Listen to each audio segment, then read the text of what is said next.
আসসালামু আলাইকুম রহমতুল্লাহ। আশা করি আল্লাহর অশেষ রহমতে সকলেই ভালো আছেন। আজকে আপনাদের মাঝে আলোচনা করব সূরা ফাতিহার আমল নিয়ে।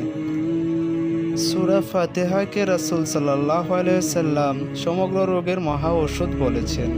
বহু হাদিসে সূরা ফাতিহার ফজিলত বর্ণিত হয়েছে। হযরত জাফর সাদিক রাদিয়াল্লাহু তাআলা আনহু বর্ণনা করেন, সূরা ফাতিহা 40 বার পাঠ করে পানির উপর দম করে কোনো জ্বর আক্রান্ত লোকের মুখমণ্ডলে ছিটিয়ে দিলে এর বরকতে জ্বর দূরীভূত হয়ে যাবে।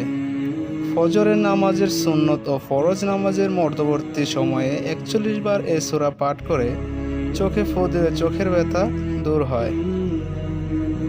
শেষ রাতে এ সূরা 41 বার তেলাওয়াত করলে আল্লাহ তাআলা রিজিক বাড়িয়ে দেন। এ সূরা 40 দিন নিয়মিত তেলাওয়াত করে পানিতে ফু দিয়ে অসুস্থ ব্যক্তিকে পান করালে আল্লাহ অসুস্থতা দূর করে দেবেন। বুখারী 6/187। আমাদের ভিডিওটি ভালো লাগলে চ্যানেলটিকে সাবস্ক্রাইব করে পাশে থাকার অনুরোধ রইল।